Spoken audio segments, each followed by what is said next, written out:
30 seconds and counting. There were plenty of years where there were guys who would dread being drafted by the Buffalo Bills.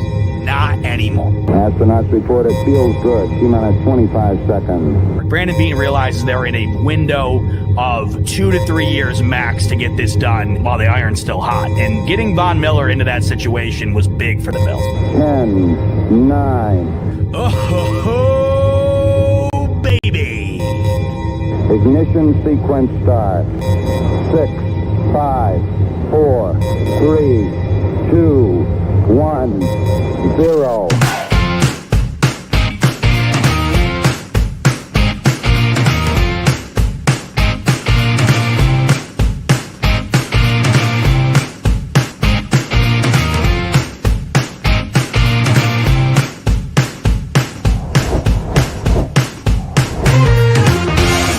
Great interview, guys. What is up, Buffalo Fanatics?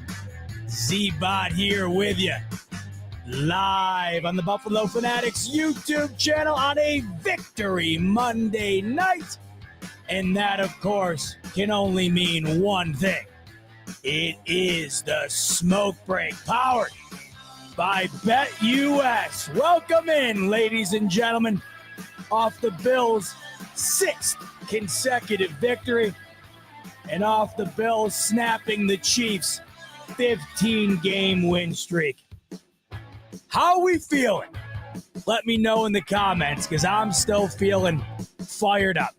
How could you not after what we had saw yesterday? 30-21, the final in Orchard Park, and it's all anybody's talking about today. It's leading every show, TV, podcast, radio, you name it. The Bills are the talk. Everyone has been waiting for this moment. Everyone outside of the Kansas City area has been waiting to see if somebody, anybody, can knock off the Chiefs. It felt like Josh Allen and the Bills had the best chance to do it, and they're the ones that delivered. That, among a variety of things, is why yesterday was special, because it felt like the pressure was on the Bills to be the team to get the victory. It wasn't just like the pressure was on Buffalo to get a W to improve to 9-2. It almost felt like there was league-wide pressure to get a victory to end this Chiefs streak on behalf of all 30 other teams not named the Chiefs or the Bills. The Bills end up getting it done in a fashion that has you very excited going into this upcoming bye week about what the future could potentially hold heading into week 13 against the San Francisco 49ers. And of course, beyond that, heading into January, where it ultimately matters the most.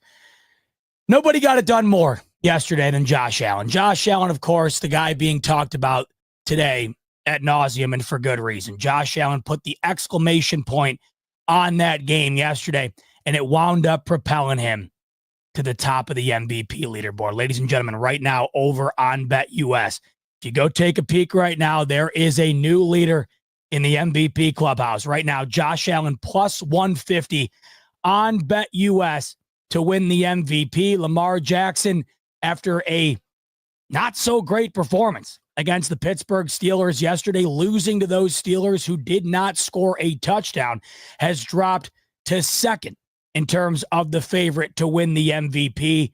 Just a week ago, Lamar was the overwhelming favorite. I had said it would take a masterful performance from Josh Allen in a high-profile moment, in addition to a mediocre to poor performance from Lamar Jackson in a big moment, in order for Allen to get back into this race and perhaps pass him.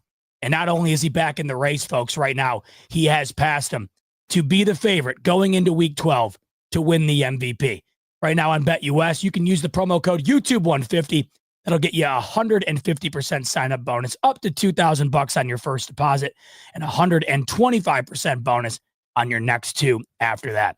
I know I always have a raspy voice, but man, I lost it a little more than I usually do after yesterday. I'm shocked the neighbors did not call somebody. There were so many moments in that game where I was going nuclear. but none more than, of course, when Josh Allen took it to the crib. That's all anybody's watching today. We have got to check out, before we get into anything else, what NFL Films posted on Twitter today, because they made an edit that it's just, if you have half a heart and you're a Bills fan, if you have any semblance of being able or being capable of expressing emotion, the hair stands up on your body from your arm to the ceiling watching this piece NFL Films put together. Check it out. And if you want to watch it on loop over and over and over again, like I have, it is currently up on my Twitter. But let's watch it together right here. NFL Films post this earlier with the caption, "Undefeated no more." And the way they put it together, man, does it hit. Game on the line here. It's a 4th and 2. Fakes the throw. Now he's going to take it and run, and he's got the first down and more. 10. 5. And muscles his way into the end zone for an unbelievable touchdown run.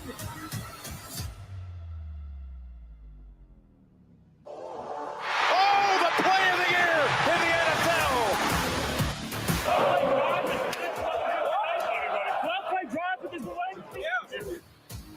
This is about as big as it gets. All on Allen. Oh, my God. Does it get any better than that, folks?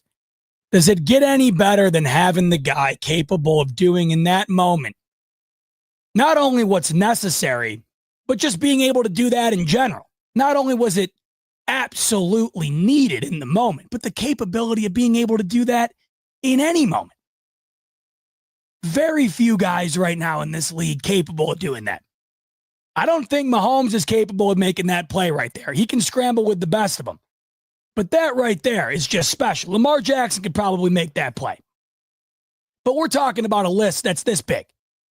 But to be able to do it, 4th down, that was the game. Out of everything that happened in the game, as well as that defense played. And let's be honest, Josh Allen, of course, is going to be what's talked about after this, as that's been the result. We all know it. Josh Allen's going to be the highlight of any Bills victory for the most part, unless he plays terrible and they somehow still find a way to win. But in this game, the defense, equally a part of that win as anything else, if not more. You could argue the defense had more to do with that game maybe than Josh Allen did. But with that said, if Josh Allen does not do what he does on that play, despite what we saw from the defense yesterday, I still think the Bills lose. That's how big of a play that is. If he doesn't get across the sticks, you're leaving Mahomes with 2 minutes, more than 2 minutes, all 3 timeouts, and all that separates them from a victory is a field goal. And yes, they didn't have Harrison Butker. Yes, they're using a kicker off the street. But he was already money earlier in the game, hadn't been a problem, and I would have to imagine he winds up making it. So as good as that defense was all game long, if Josh Allen doesn't make that play right there, we're having a whole different conversation today. That game probably finishes 24-23. Because as good as that defense was, you saw what the Chiefs always seem to do, no matter how good a defense is against them on a given day. You see what they're capable of doing when they're truly backed into a corner, that unless they immediately find a way out of it, they're screwed. They always find a way out of it. So when the Bills first took their 2-score lead off the touchdown from Curtis Samuel, what happened? The Chiefs walked down the field. The Chiefs were unable to do anything offensively in the second half. Really nothing. But as soon as that game started to separate, as soon as it really started to swing in the Bills' favor, what do you know? There they are. There's prime Chiefs. They turn into the 07 Patriots offense instantly, despite not being able to do anything else. So you know that if it came down to that, the Chiefs go and win it. And that's why that moment right there was so big. And it's a moment that last year in the divisional, Josh Allen didn't make. And he had played such a terrific football game. You go back and watch that divisional round performance from Josh Allen, it was a masterclass. It was spectacular. Nobody has really had a performance like that against the Chiefs other than Tom Brady and maybe Joe Burrow. But Josh Allen saves his best performances for the Chiefs almost annually. Nobody has had this many great performances against those Chiefs as Josh Allen has. And that's why he now currently has more wins against the Chiefs than any other team currently in the NFL. They're the only team to have beaten the Chiefs 4 times. And it's because of him. And the amount of hate that he's gotten year after year for not being able to win it in January. You realize in those moments that it really has never been because of him. He's always done these things. But last year, the reason why he got criticized the way that he did was because in that final moment, he didn't hit Diggs on the crossing pattern. He went for Shakir deep. It didn't wind up coming to fruition. And ultimately, the last play you remember outside of the Bass missed field goal is that play from Allen. And the casual fan on Twitter will tell you Allen choked the game away. That's why that was so special. You get a redo. And I know it's just the regular season. I got to preface that every time because I understand. And hopefully we get a chance to replicate this again in January. In all likelihood, that's exactly what will happen if the Bills get in position to go and do what we've been hoping that they can do forever since any of us have become a fan. Wow, by the way, I just looked in the corner. First play of the game for the Texans. First play of the game, Nico Collins, back from injury, 80-yard touchdown. There's a flag on the field, of course. Just looked over. Guy's back from injury, first play of the game, takes to the house. Let's see what the flag is. Always a flag on this. I guarantee you it's on Houston. Yep, ineligible man downfield on Houston. Unbelievable. I'm just noticing, by the way, I haven't really talked much today. I apologize. And I mean, you guys put up with my voice routinely anyways. This is bad right now. This is bad. I'm just noticing. I haven't talked much today. Yesterday beat my ass. I was at a bachelor party in Nashville with 12 guys for my brother-in-law from Thursday to Sunday. Then yesterday, my voice is absolutely shot right now. Koala's saying, get you some ginger ale, brother. There is nothing that can fix what's going on right now. I mean, there's nothing. But this is the voice of a fan of the team that just improved to 9-2, that just snapped the Chiefs' 15-game win streak. That game to me, I don't know, that meant a lot. That meant about as much as a regular season game could. I think above anything else, not because of, snapping the 15-game win streak, all these things. There's so many things you got to love. That, right, winning to get to 9-2, having a chance at the 1 seed, I think that yesterday was the moment that is going to finally earn Josh Allen his first and a most deserved MVP. Right now, everyone seems to consider the top 3 quarterbacks to be Allen, Lamar, and Mahomes. That seemed to have been the general consensus for some time now. I do feel bad for Joe Burrow. Another crippling loss last night where they're down 24-6. They come all the way back, and Evan McPherson misses 2 different field goal attempts. 2 attempts to win that football game. I think the Bengals have now lost 7 games this season or something like that. An insane amount of games by 1 score. Joe Burrow's playing out of his mind. But you know how it goes. We can't factor in a quarterback being at the top unless his team's playing towards the top. And right now, we know it's Lamar, it's Mahomes, it's Allen sort of duking it out for the top of this conference. Do not sleep on the Pittsburgh Steelers. But that's not because of Russell Wilson. That's a combined effort over there. Tomlin, that defense. Certainly Russell Wilson has helped, but they also won a good amount of games with Justin Fields as well. Josh Allen needed that signature moment. He needed that signature game. And I think that we got that yesterday.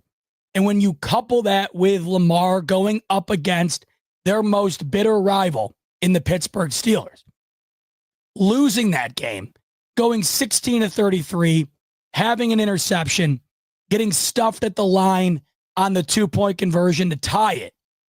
Then you go to the 4 p.m. window and have Allen do what he did. Allen's not only the betting leader right now, I think he's the overall leader because of that.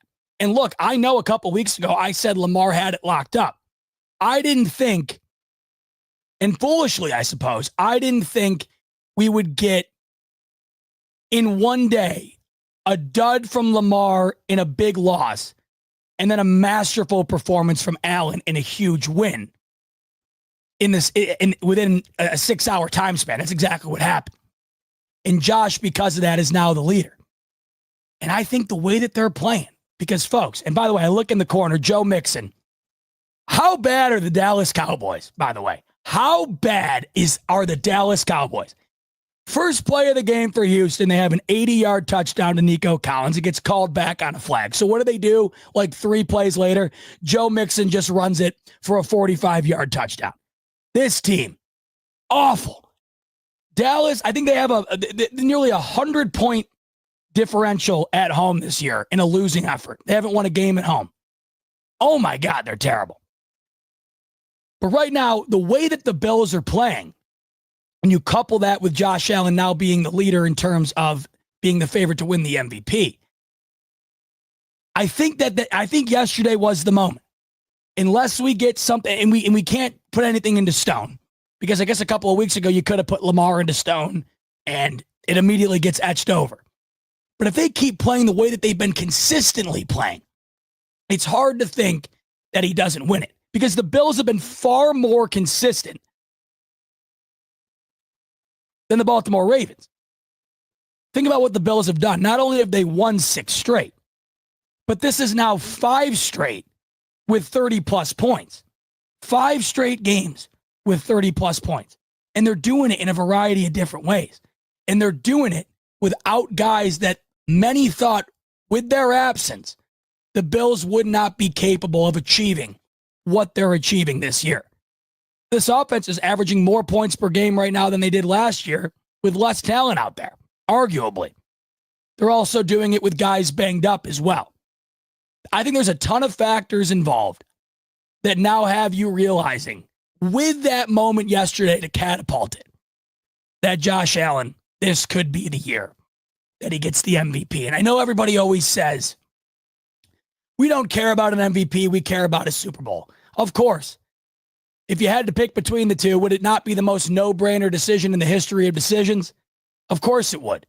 But everyone wants to be able to look back and know that Josh Allen's greatness can at least be defined by something. There can at least be something to reflect how unbelievable this guy was.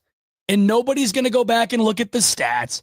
Nobody's going to go back and look at the head-to-heads. They're going to look at the hardware. They're going to look at the rings.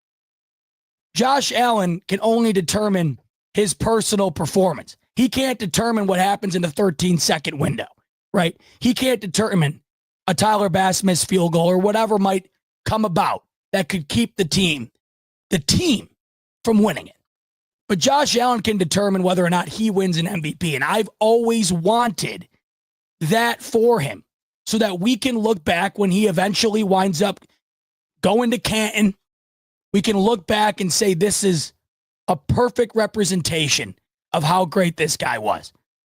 Because right now, of those top 3 quarterbacks that I mentioned, Lamar, Allen, and Mahomes, he's the only one without 1, much less 2. And that's why I've wanted it so bad for him.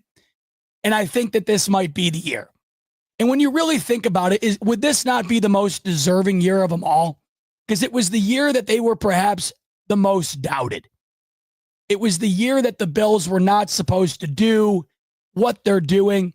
Josh Allen was not supposed to do what Josh Allen's doing.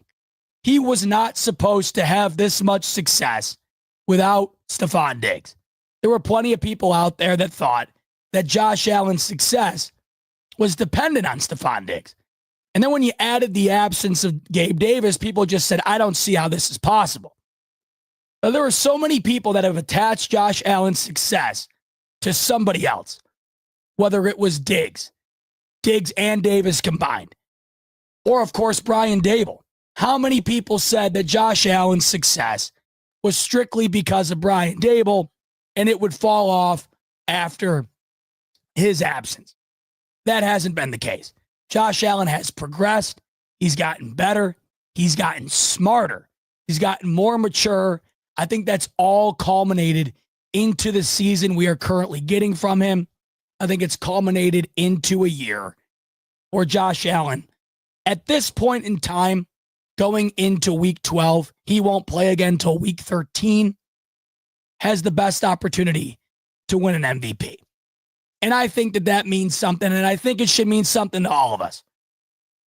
Because there's a lot of revisionist history out there. You know it as well as I do. When it comes to sports, a lot of times you only look at a couple of different things. You don't look at the broad picture. We want to be able to look back with everybody and say, man, this is one of the best to ever do it. And there will be plenty of people out there, if Allen doesn't have an MVP or a Super Bowl trophy, there'll be plenty of people out there that'll tell you, well, how could you consider him to be that when he doesn't have any of that? We know that's BS. We've watched every single snap, every single second of this guy's career, and anybody who's done that knows he's one of the best to take a football field. To be able to have hardware to reflect that, to be able to look back and emblemize that, that means something.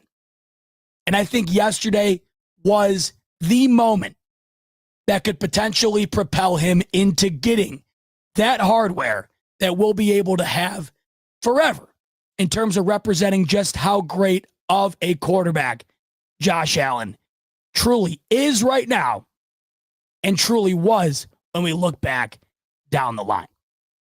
But what's beautiful about this team right now is even though Josh Allen is the MVP favorite, it's the collective effort of this team that has them as a Super Bowl favorite. Oftentimes it is felt like the Bills were a Super Bowl favorite because of Josh Allen.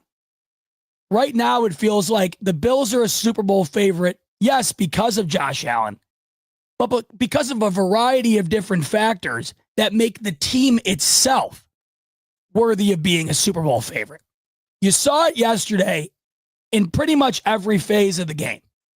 It was masterful from Coach McDermott in terms of a coaching perspective.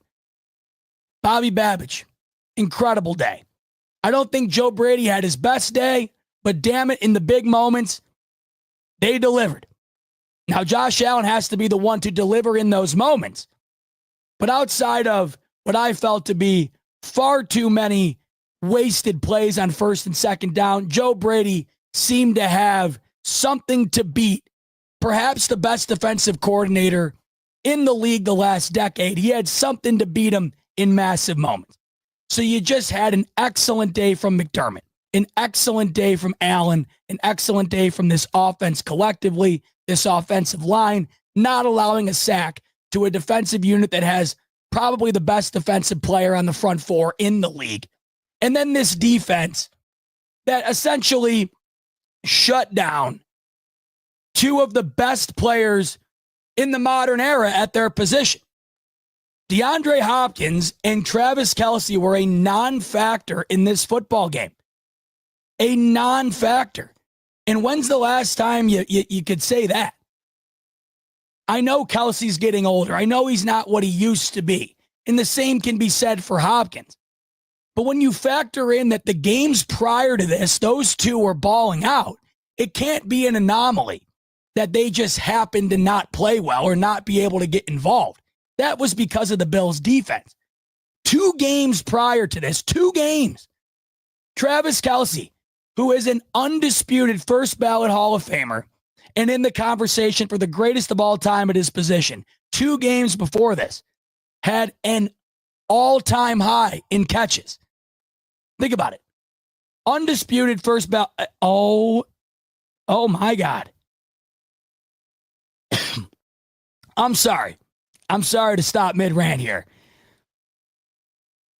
The Cowboys just ran a fake punt that's up there with DeMar Hamlin's fake punt chance as far as the most what the hell was that type moment in that position I've ever seen. What in God's name are the Dallas Cowboys? Dude, this is embarrassing at this point.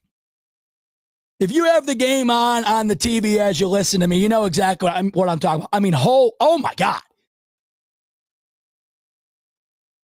Folks, the Dallas Cowboys, this is bad. Bad. This is America's team. They have been my whole life, even though it's rarely ever felt deserved. I mean, in terms of the marketing value, they certainly are. That's not disputable. On fourth down, they snap to the punter, and he throws a lob pass in the middle of the field, blanket coverage. Just, dude, I don't know, man. This is incredible how bad they are. I can't get over it. They've never been good enough to like do anything worthy of the conversation they constantly get about them. But God, last year, didn't they have one of the best records in the NFC? Yeah, this team has fallen off of a cliff. Holy hell. But back to Kelsey, talking about what we saw yesterday from this defense. This guy's an undisputed first ballot Hall of Famer, and it took him until 2 games ago to have a career high in receptions, right? Even at this stage of his career. And he's been playing his best football up until this game yesterday. That's why it's not some fluke. Because if it were, you would be able to go back and look at the stats prior to this game and say, well, he hasn't been playing that well. So it's not that crazy that he was non-existent against the Bills. Here are his stats heading into the Bills game. Against the Raiders, 10 catches, 90 yards, and a touchdown on 12 targets. Against the Bucs, 14 catches on 16 targets, 100 yards. 14 catches. That was the career high game. And then against Denver, mind you, once again, to back up my point that it wasn't a fluke what we saw yesterday. The Denver Broncos are playing some of the best defense in football right now. The Denver Broncos might be one of the most surprising teams in football overall, currently. Bo Nix is playing out of his mind all of a sudden. And that defense has been stout all year long. So this is against a really good Denver Broncos defense that only allowed 16 points to those Chiefs. Travis Kelce still had 8 catches on 12 targets for 64 yards. That was against a good defense.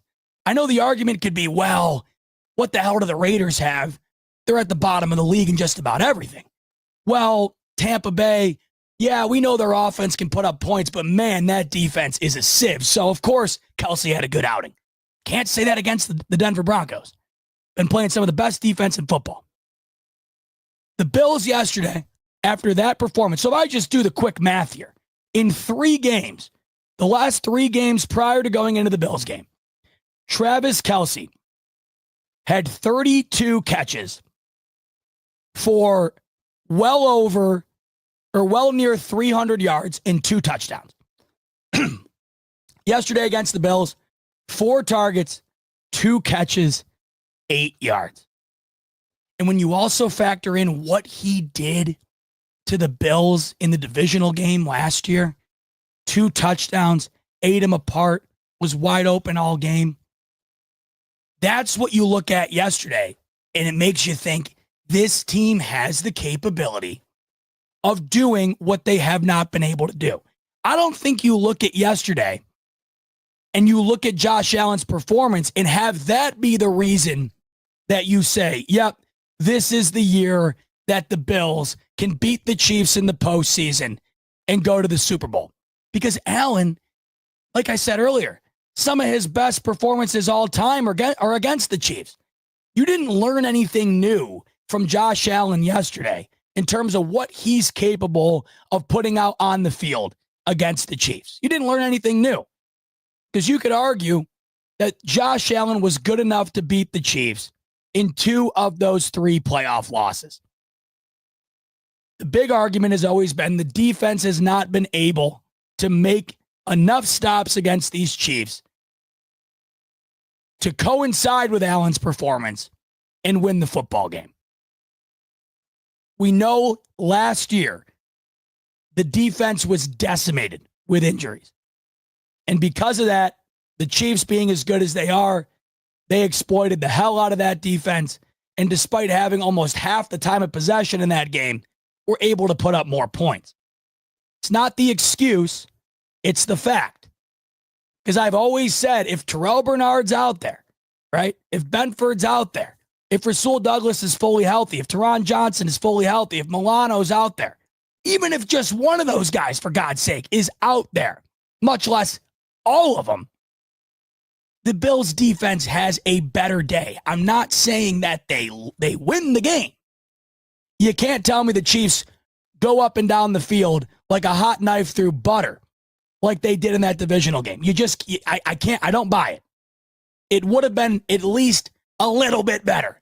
And as we know against the Chiefs, all it takes is being just a little bit better in the ball game, a little bit better in the 60-minute duration of the damn outing to get the W. This defense yesterday showed you that they're capable of being that little bit better. That, frankly, a lot more better to be able to get the job done. And when you factor in Milano coming back as well, and it wasn't just Kelsey who they shut down. The reason I start there is because Kelsey has been everything, especially since the departure of Tyreek Hill. It's been Kelsey. Mahomes doesn't have the success he has without Travis Kelsey. Of course, Kelsey. Game on the line here. Oh my God.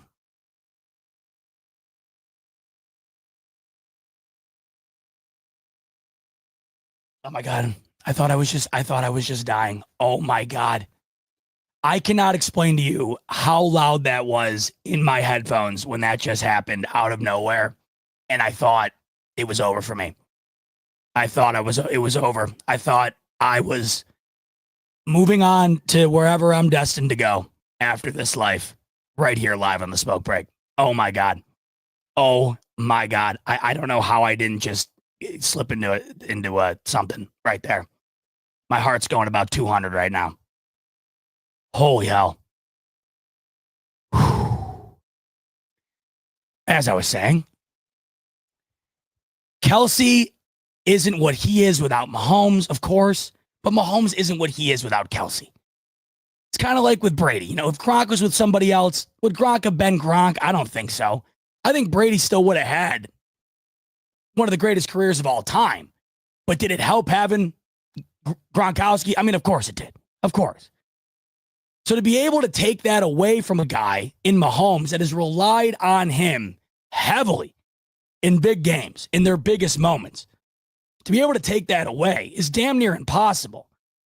And to be able to show the capability of it yesterday was extraordinary. Do I expect them to do that again to that extent in January? Well, I think that might be a little bit foolish. Do I think Kelsey in the playoffs is going to have 2 catches for 8 yards against the Bills? Probably not. I would imagine Andy Reid, being one of the greatest offensive coaches of all time, will be able to go to the drawing board and find a way to get Kelsey more involved than he did yesterday.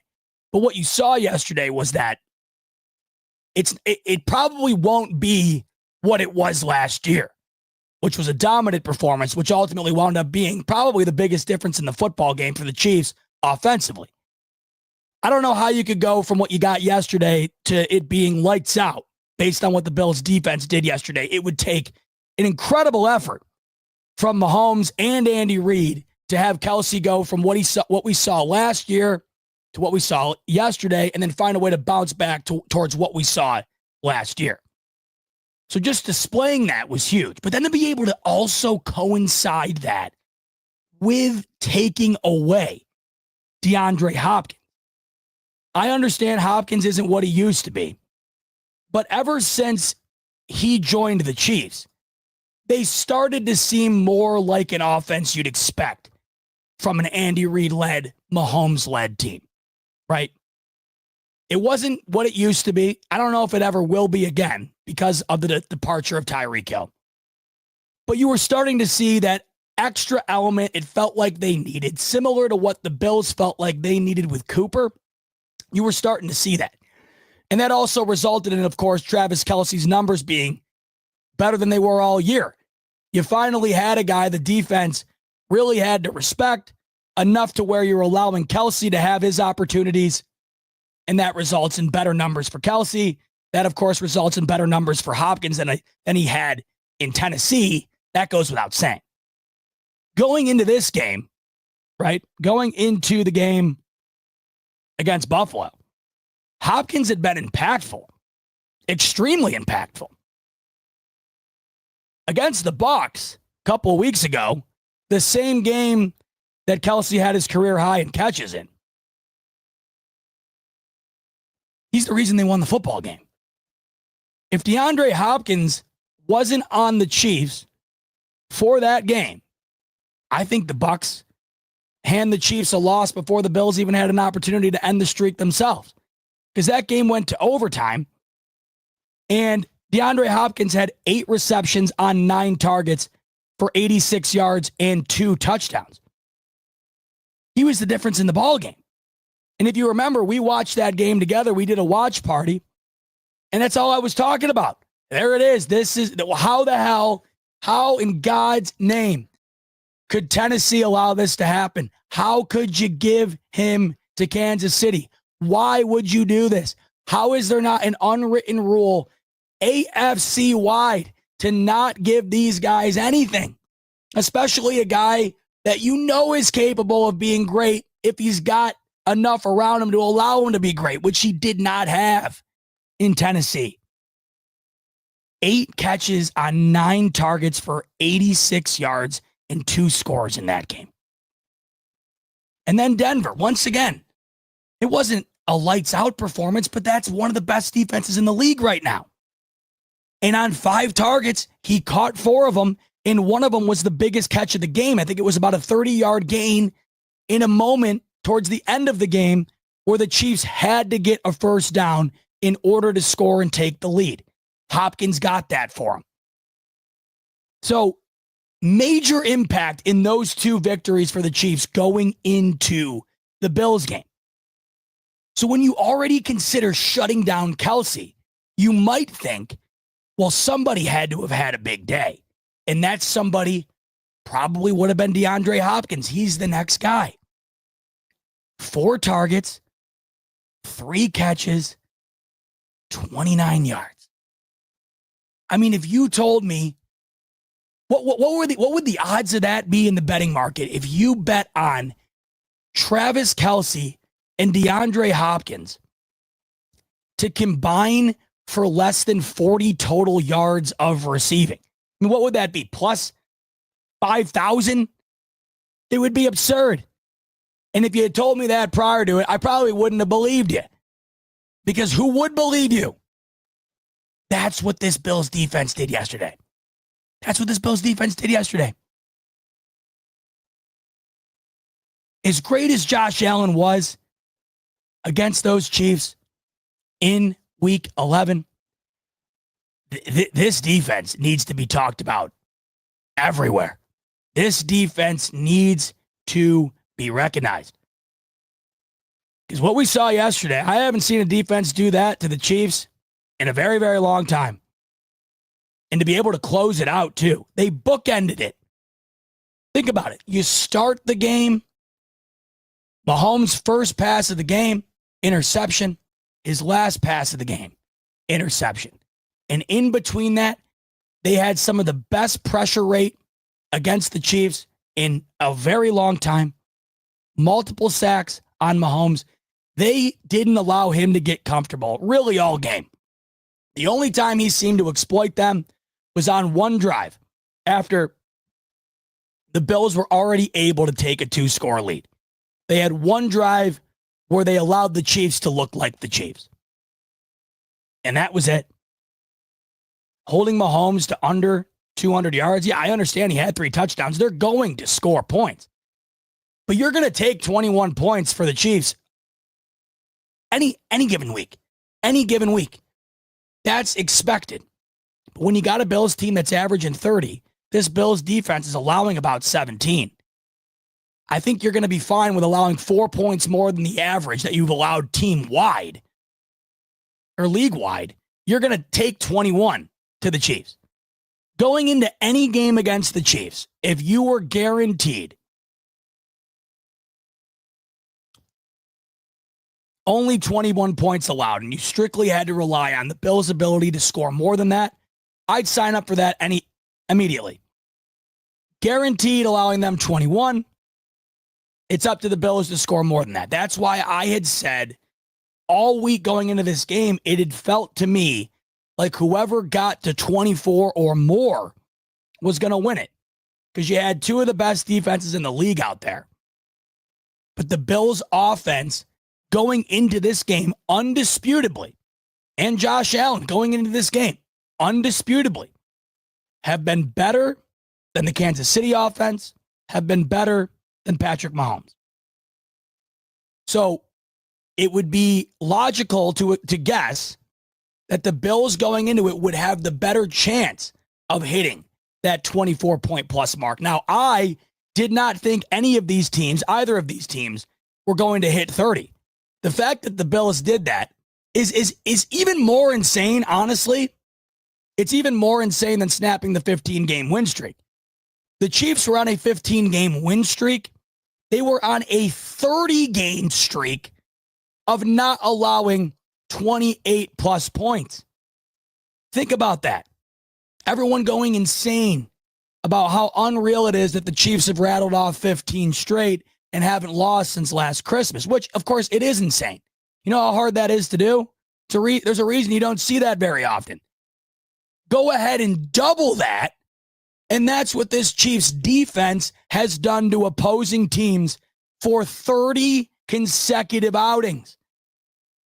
And the fact that in the same game, not only do you snap that 15-game streak, but you hit 30, which literally has been impossible against this defense, it truly shows you the collaborative effort that was out on display Sunday afternoon.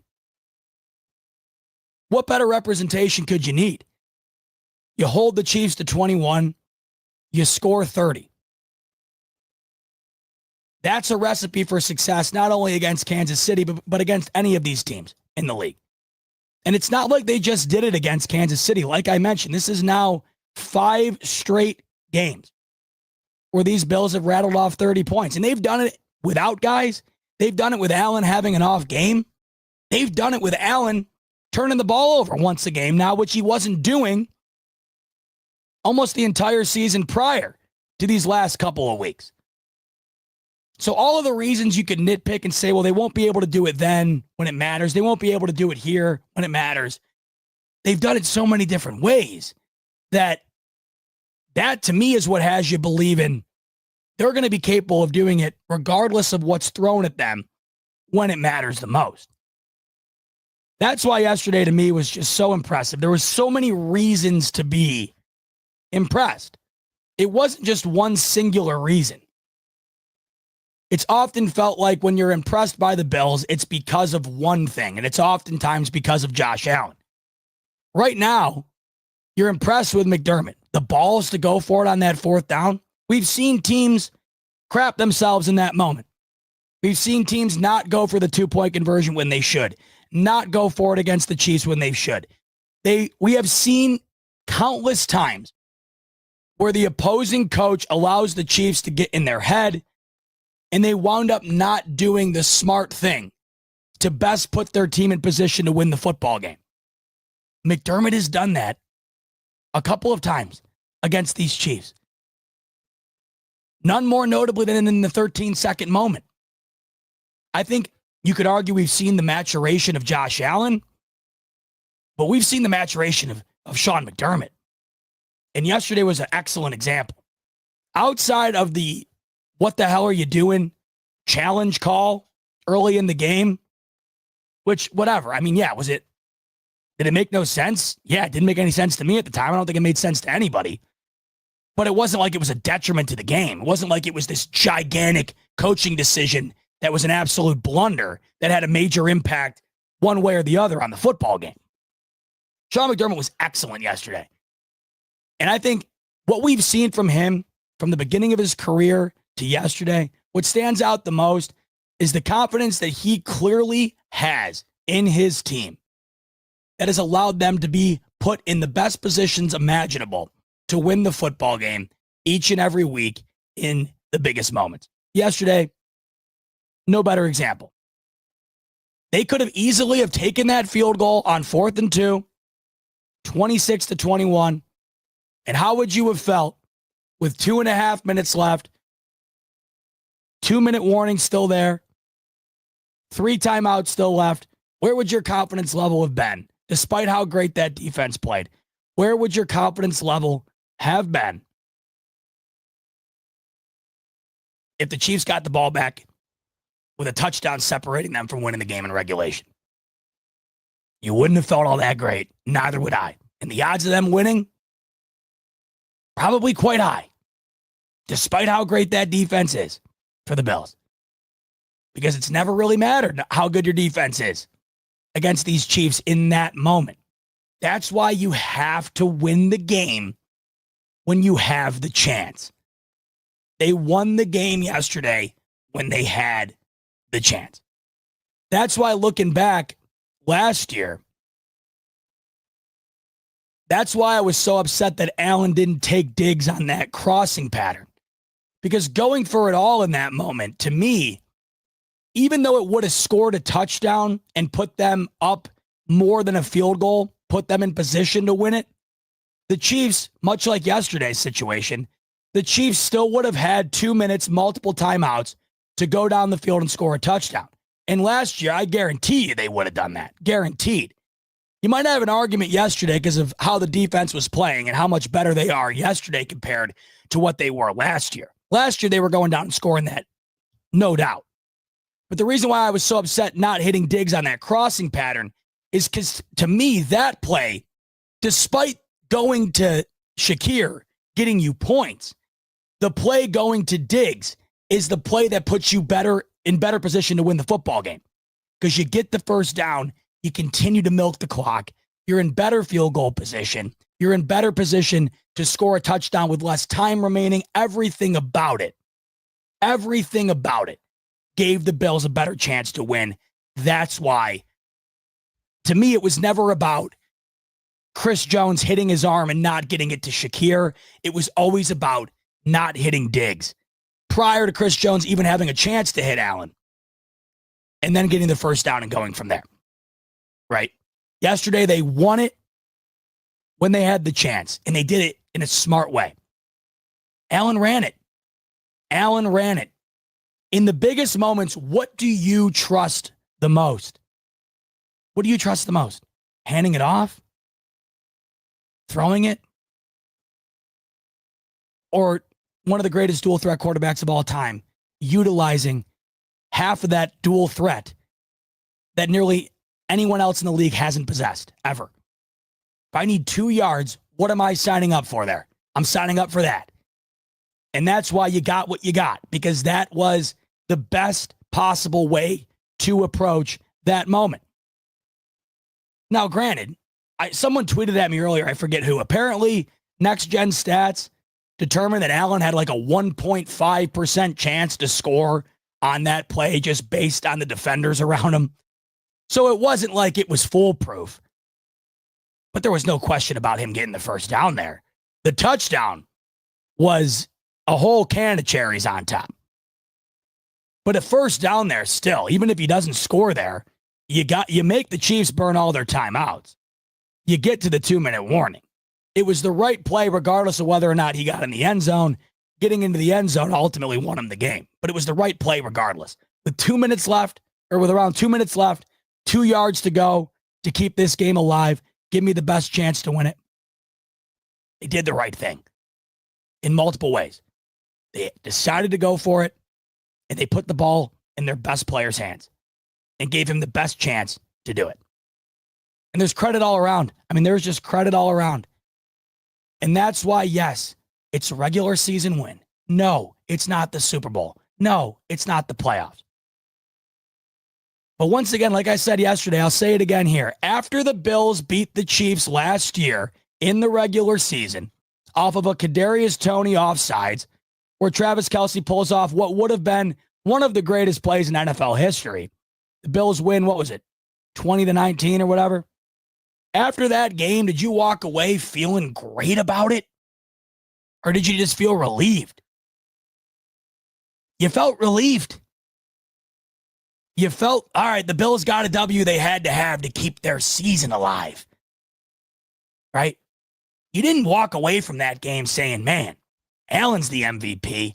Man, this defense just gave Mahomes probably the toughest outing he's had in how long?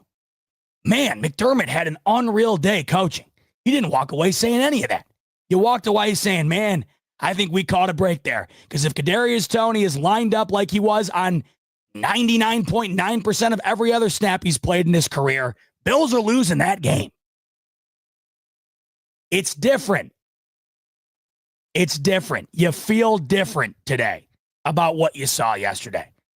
Now, that doesn't mean they beat him in January. That doesn't mean they win the Super Bowl, but the fact still remains. It was a better win in every metric. And that naturally makes you feel better about where they are as a football team. And that naturally makes you feel better about their opportunity, their chance to finally do what they have not been able to do, what everybody says that they can't do. That, to me, among a variety of things yesterday, is one of the biggest takeaways, one of the most satisfying takeaways. Let's go to some super chats. Tyler, boom, baby, another member. Guys, can't thank you enough. We've gotten so many new members over the last couple of days. We've gotten hundreds of new subscribers. We're inching in on that 30K mark. So hit that button if you haven't yet. Hit that member button if you haven't yet, like my man Tyler just did. Tyler, can't thank you enough. We appreciate each and every one of you, and we're glad to have you aboard. Let's go to my man, Lead Robster, Mitch. Showing tons of love lately. He's a new member as well. Mitch is saying, my Buckeyes won. Oh, Mitch. Just when I was starting to love you, Mitch. You're better than that. You're better than that. You better be from the Ohio area. It's the only time I give anybody a pass. It's like when I meet a Chiefs fan in upstate New York, and I'm like, huh? Who? How? What? Buckeyes, man. They're my college Chiefs. Ugh. But I'll give you a pass because I got a lot of love for you. Mitch's Buckeyes won, and Curtis Samuel gave some of that OHIO energy to the Bills as well. Great weekend. When Allen made that play, I felt my soul leave my body. Go Bills. BF is the best channel on YouTube. Say it louder for those in the back. Lad Robster, glad you had a great weekend. I think a lot of us had a great weekend this past weekend. I know I did. I was hanging out in Nashville for a couple of days with my brother-in-laws and their buddies, had a ball, flew home, got to watch what we all got to witness yesterday. And, you know, the beauty of yesterday, too, is everyone watching that play from Allen, they can't get enough of it either. But they're not fans of the Bills. That, to me, is the one thing I always try to keep in perspective. I always try to keep in perspective that not only do I get to witness that, but I get to witness that as a diehard fan of that. You know, when I watched Lamar, like, for instance, last Thursday night, or two Thursday night games ago, Ravens, Bengals. When Lamar made that play where he's about to take a 15-yard loss and he scampers the sideline like literally like he was made out of air. It was almost like a piece of paper flying in a windstorm, just moving like this and that. You can't, you know, or a better way to put it, you ever have a fly in your house? It's kind of like the Breaking Bad episode where they spend an hour trying to get their hands on this fly. You feel like you got it, and you don't. You can't get after it. I'm not a diehard fan of the Ravens. I love Lamar. I love watching. I'm not a diehard fan of Lamar or the Ravens. They have direct interest in ruining what my Bills want to do. But boy, oh boy, when they're not playing the Bills, do I have a whole lot of love and a whole lot of respect for that right there. Because that's different. That's legendary. I mean, that's all time. And as a football fan, when it's not directly contradicting what I want and need from my Bills, I can't get enough of that. So yesterday, that's what everybody else is feeling that's not a Bills fan. But we're sitting there feeling, oh my God, that's my quarterback right there. That's my guy. And I'll never get enough of that. We've had 7 years of this. You'd think we'd have gotten used to it by now. I'll never get used to it. And I'll never get enough of it. When you go as long as we did without anything like that, and I'm talking anything even remotely close to that. I mean, I'm talking not even anything remotely close to half of that. I love Tyrod Taylor. Love him. But when Tyrod Taylor was the best quarterback that I feel like I had in my lifetime, I love Tyrod, but it's not that. Because nothing, what is that? What even is that? Is it even human? And that's our guy. I'm never going to get enough of that. I never will get enough of that. I could watch that play 1,000 times. I'll never get enough of it. I could watch him do that 17,000 different ways the rest of his career. I'll never get enough of it. My buddy Nate, one of my best buddies, we lived together in college. He is from the 716. He is from Buffalo. And he texted me this. Dead sober, because he texted me this morning. He texted me and he said, I am blessed to live in this era. I will cherish every single game we have with him. That's what he said to me this morning. Damn near brought a tear to my eye. Because I lived with Nate from 2015 to 2019. And we sat around and watched a whole lot of mediocre ball. Wasn't nearly as bad as it was prior to that. I'll give them that. I'll give the Bills credit there. It was better. They broke the drought during that time. They had Shady during that time. They had some good moments during that time. Once again, it wasn't this. It was not this. It wasn't close to this. Nothing's been close to this. I will always marvel in and appreciate the moment and the moments that we are witnessing. We're 7 years in. And if we're luckier than shit, we get another 7 or maybe a couple more than that. But it ain't going to last forever. It ain't. And I know that Chiefs fans got to feel this way. Ravens fans got to feel this way. Not everybody gets to feel this way. I mean, how are Giants fans feeling today, folks? Because the Giants, who moved off of Saquon Barkley, could have drafted Josh Allen. And they could be the ones on here saying this. Instead, they send Saquon Barkley to the Philadelphia Eagles, who's having a potential offensive player of the year type season. And they bench Daniel Jones today, who they drafted in the first round to be Eli Manning's successor. How do you think Cleveland Browns fans are feeling today? They could have drafted Josh Allen number 1 overall. They draft Baker Mayfield. Got to move on from him too. They could be the ones saying that today. They aren't. We are. And I'm going to appreciate that every damn chance I get, as you should too. GQ Bob, my man.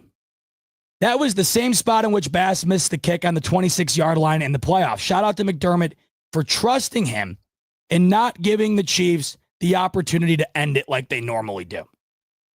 That's a bit poetic. I guess I didn't realize it was at the same exact yard line. The only difference is that the fourth down that they wound up allowing Bass to kick last year, it was like 4th and 7. They were never going to go for that, and I would never have agreed to go for that.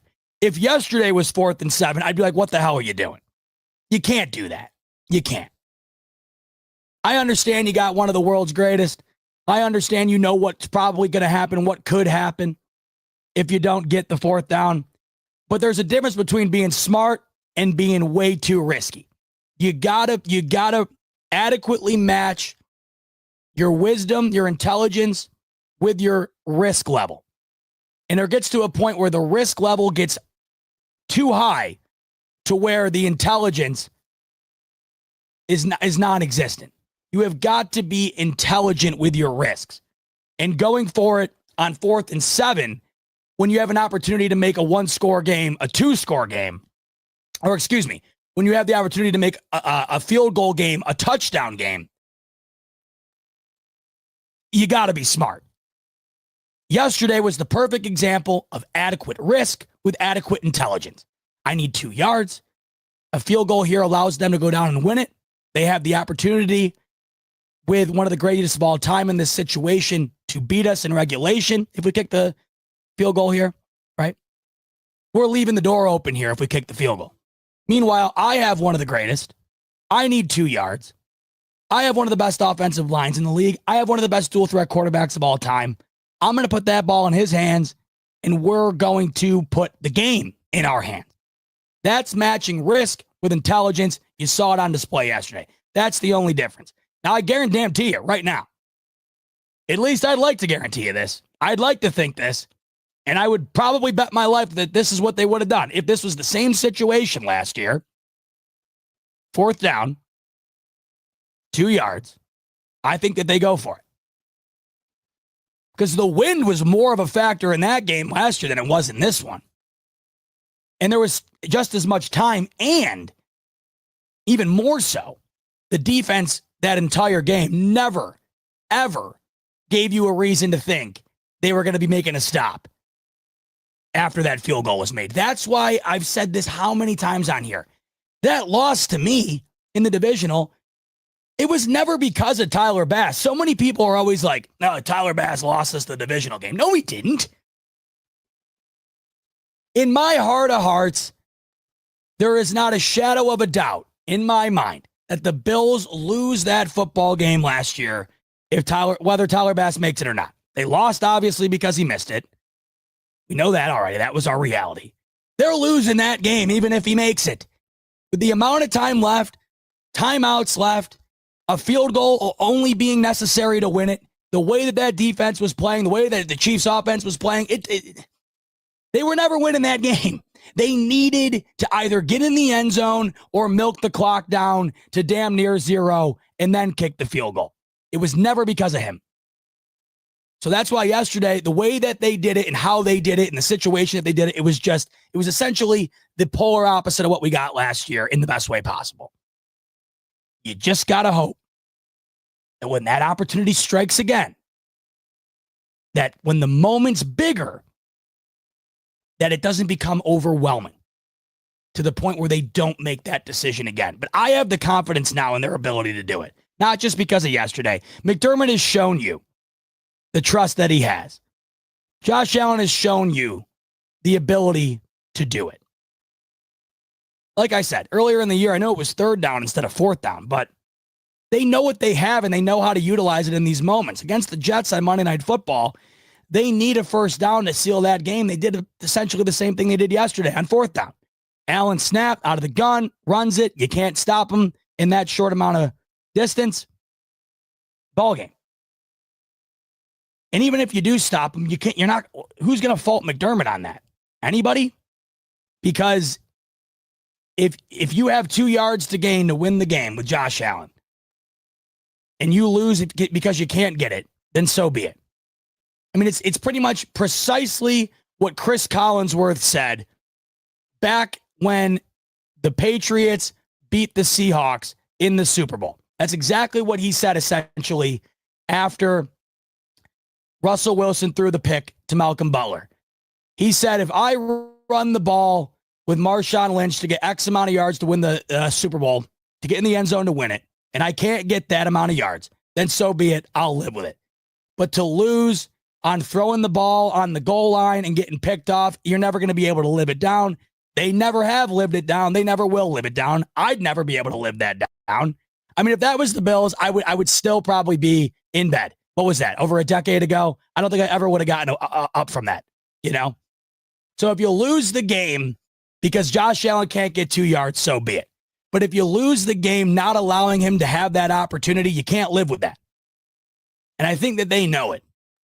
And I think that's why you will see them continue to do it in those moments. Because yesterday, like I said, it wasn't the only time that they've done that. They continue to do it, continues to work. And what are they now on fourth down? 12 out of 13 on the year? Something crazy like that? I mean, they've been rolling on fourth down.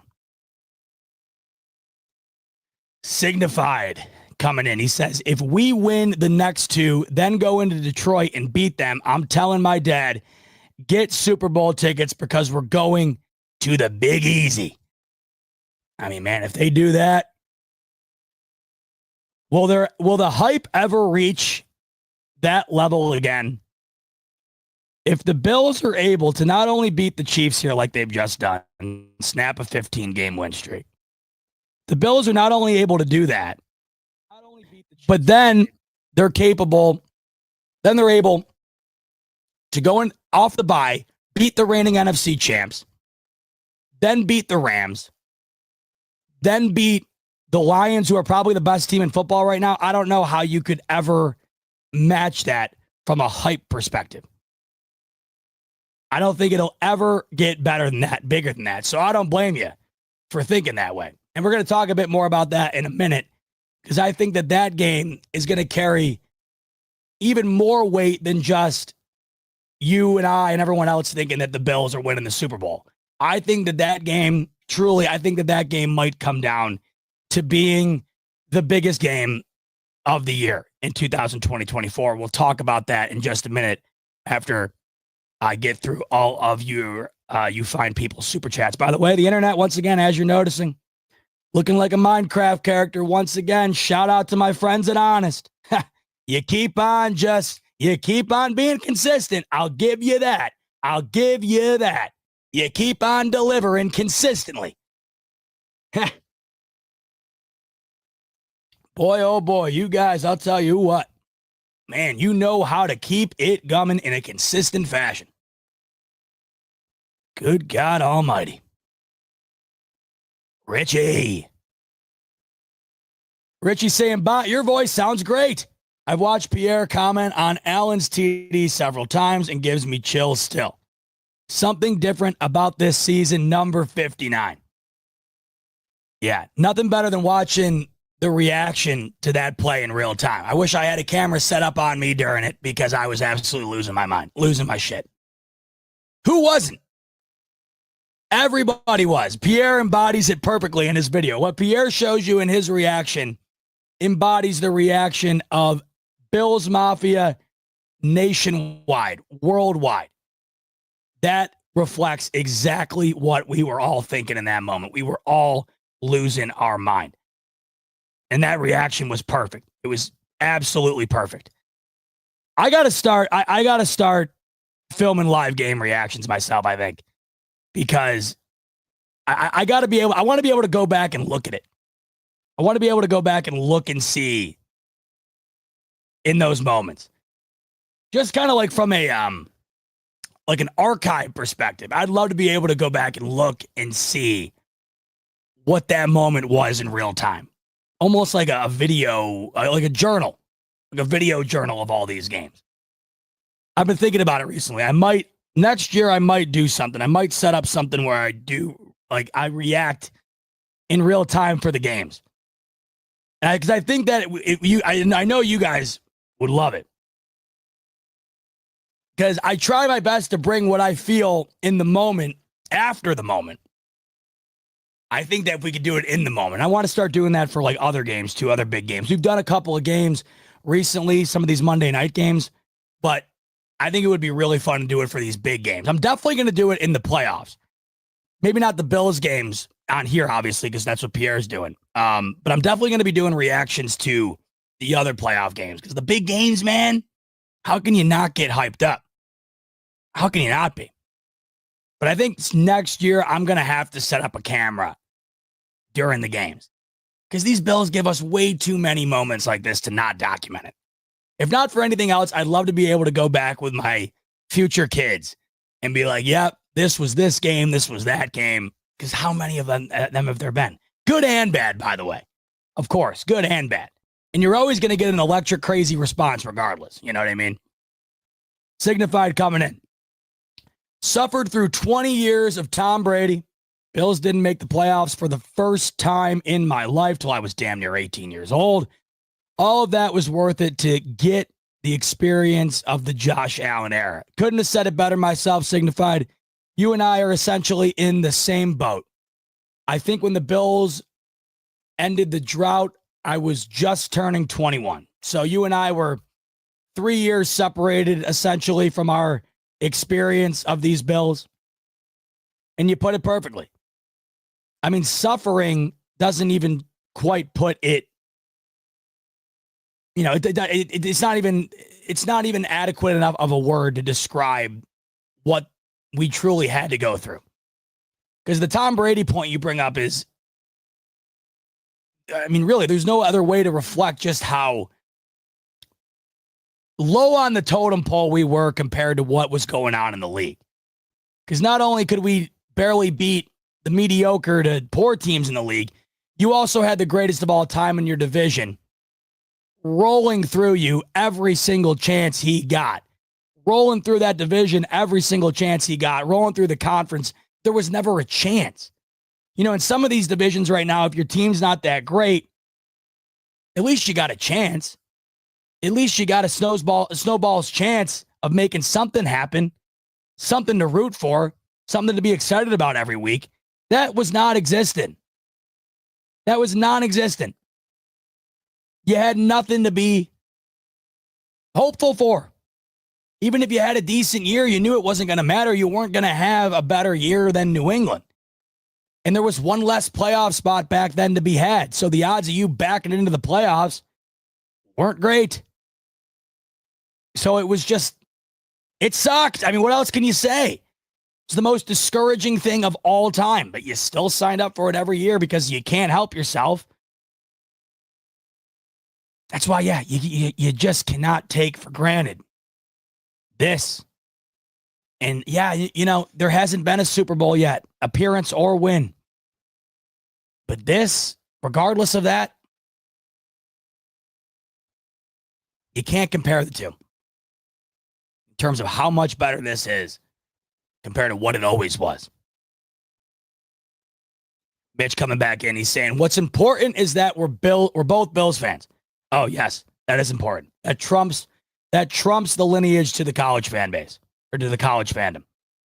He says, I love Ohio State. I'll be at the OSU Michigan game on November 30th. Ooh, nice. Classic.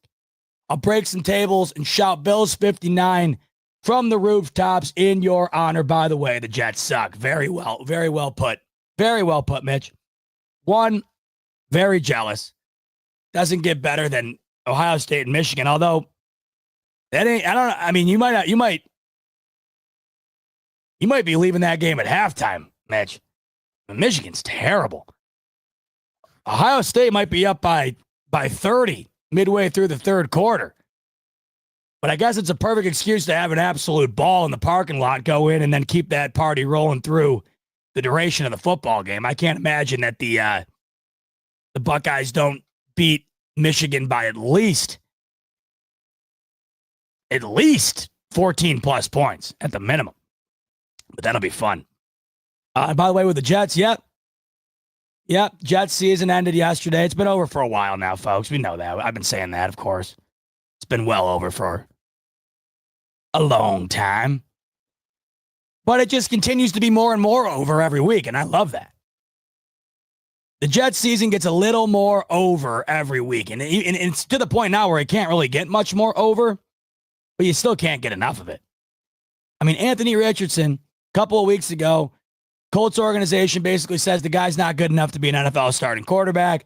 Joe Flacco goes out. He doesn't look a whole hell of a lot better, so they're like, all right, no point in hindering the development of our young guy. Let's just put him back out there. So you basically throw a guy back out there that 2 weeks ago was deemed not good enough to be a starting NFL quarterback, and he goes out against the Jets and has the best performance of his entire career, puts up 28 points, and beats Aaron Rodgers and the Jets. You can't get over it. You can't get enough of it.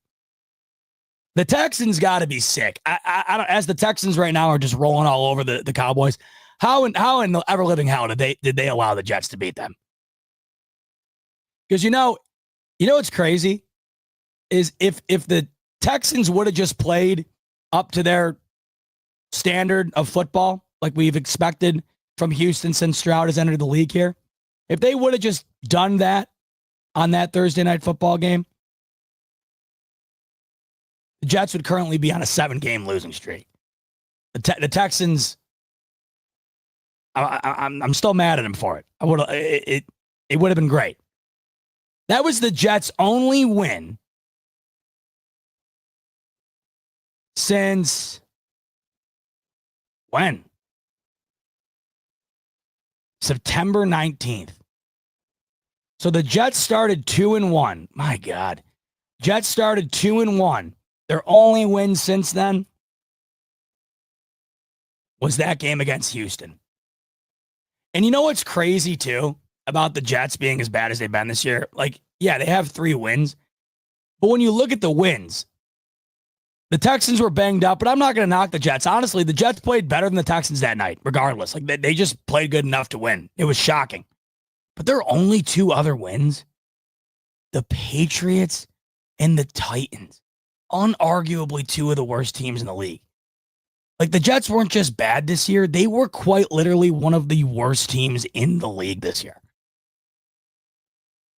And when you couple that with everyone thinking that they were going to win the division, go to the Super Bowl.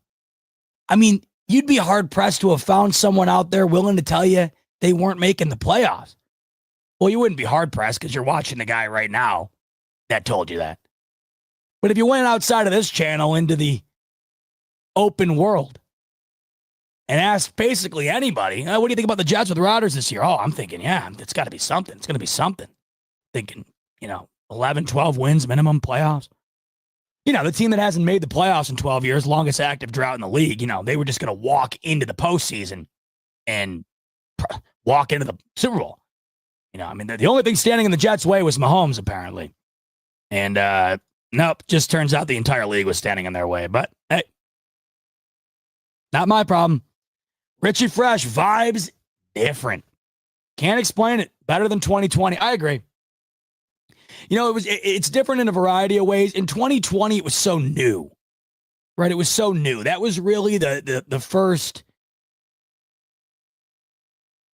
Like you really started to feel then that the Bills were becoming what the Bills are now. It was so new.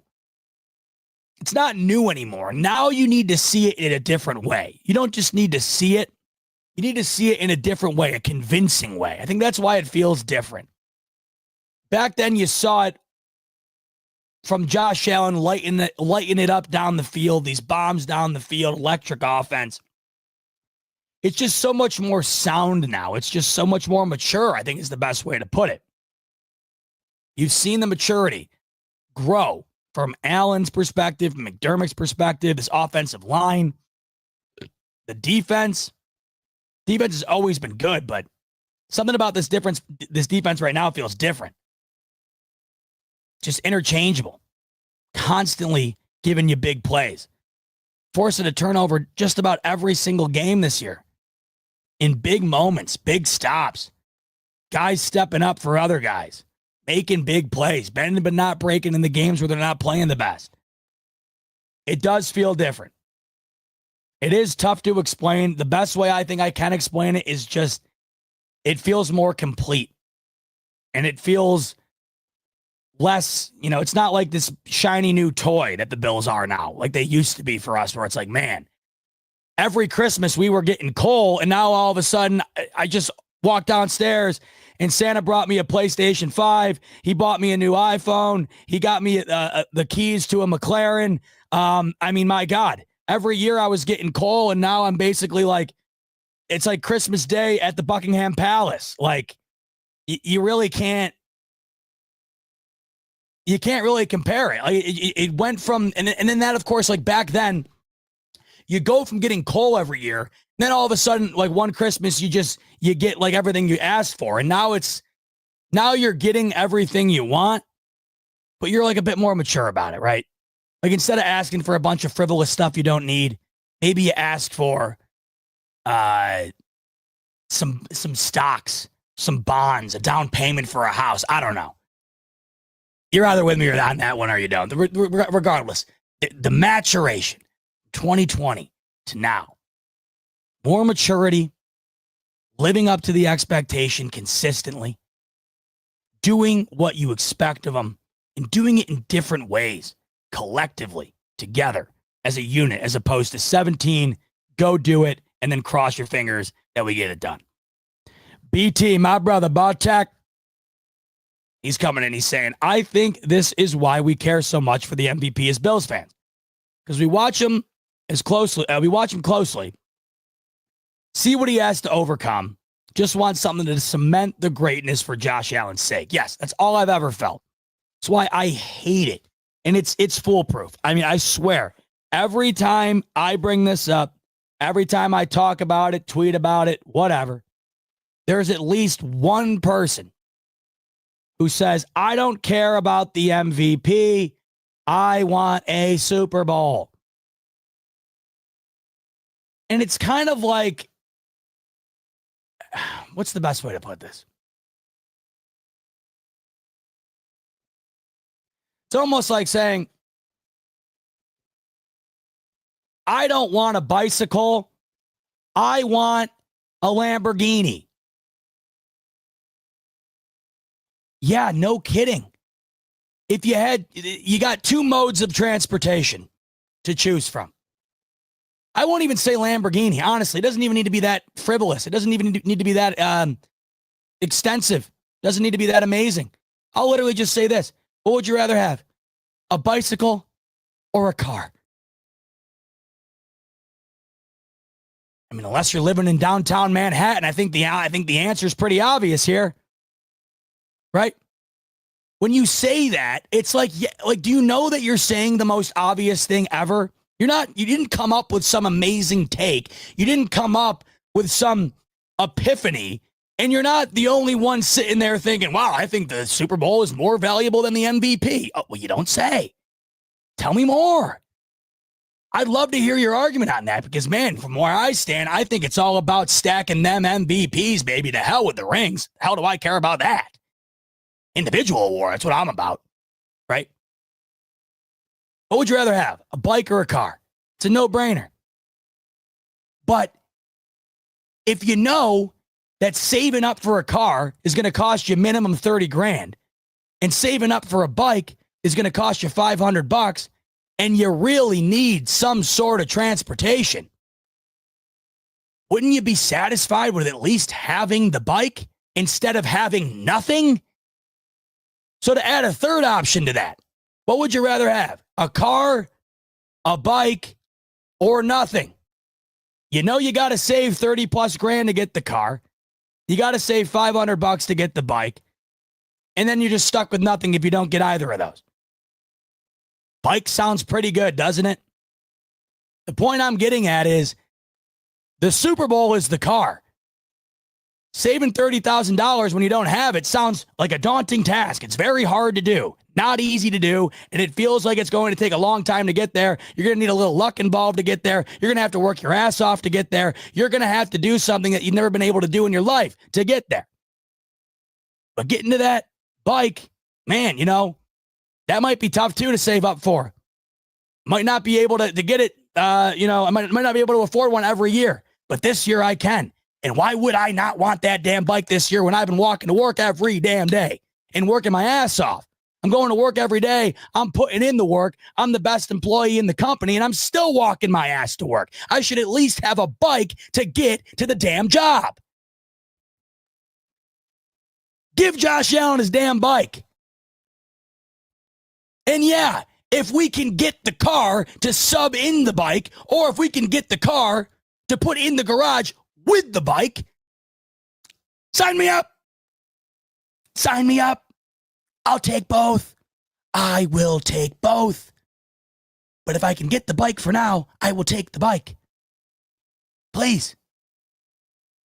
There is just nothing to gain from saying, I would rather have a Super Bowl than an MVP. No shit. But what Bartek's saying, what I'm saying, what I have been saying for so long, do you understand who's behind center for these Bills right now? Don't you want him to have a legacy that is at least memorialized, whatever, is at least don't you just want him to have an emblem to represent that greatness forever? You look back, and regardless of what the hell happens, you got that, and no one can ever take it away from him. Don't you want that for his sake? I do.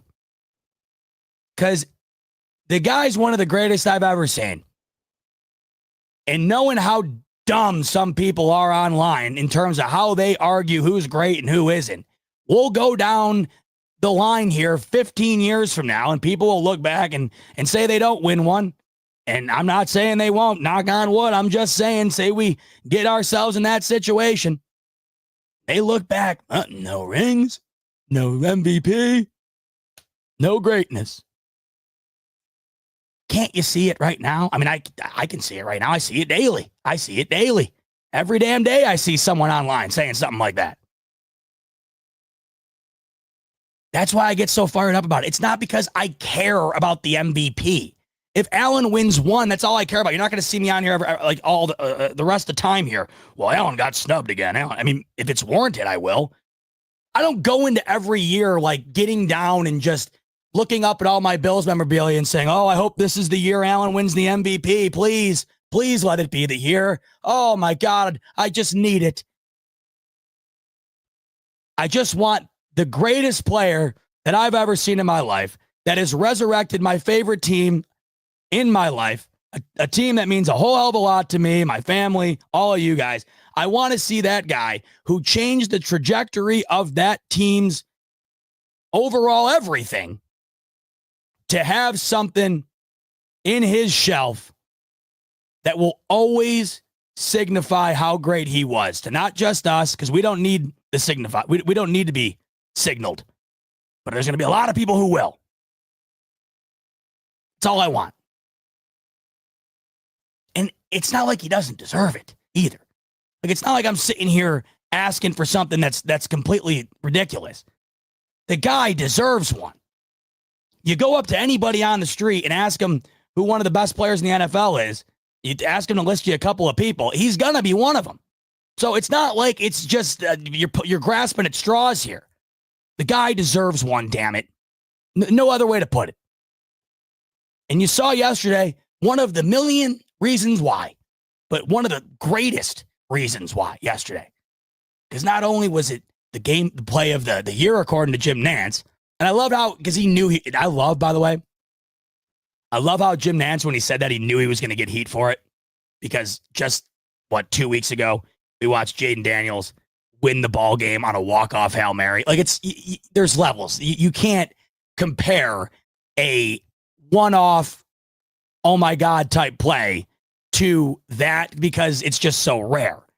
You see Josh Allen runs all the time. You don't see walk-off Hail Marys all the time.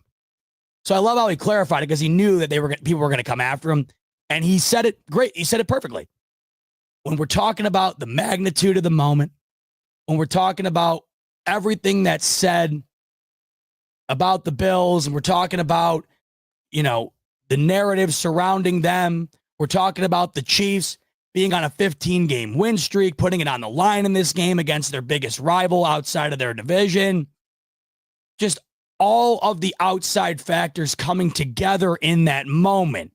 What he was essentially saying was best play of the year, because it felt like the biggest play of the year. When you snap the opposing team's 15-game win streak, when you hand them their first loss since last Christmas on that play, yeah, it's a pretty damn big play, right? And I think that play, one more reason why it could have been one of the best plays of the year, I think that will be the play if Allen continues to play well, which he's played well pretty much all year long. He was bad against Houston, right? He was bad against Houston.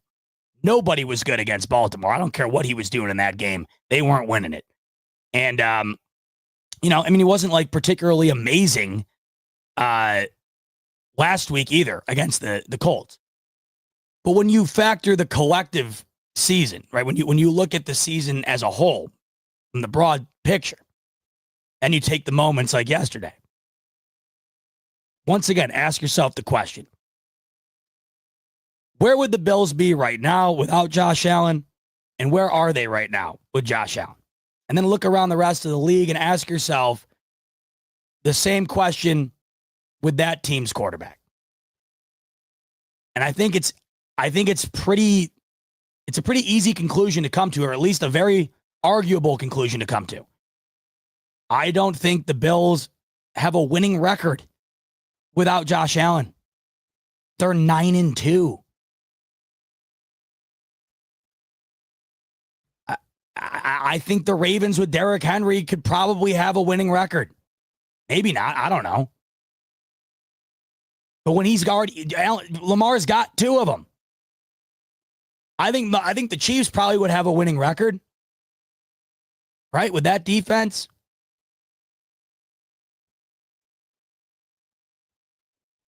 I don't know. There's certainly arguments. Don't get me wrong. That's why I've always said the MVP, to me, I'd be fine with it being a rotating carousel of Lamar, Mahomes, and Allen. But when Allen's the only one of the three to not have one and the other guys have two of them, I think it's time, especially if it's a close call. If it's a close call, why am I going to give Lamar his third when I can give Josh Allen his first? And Mahomes isn't even in the running this year. So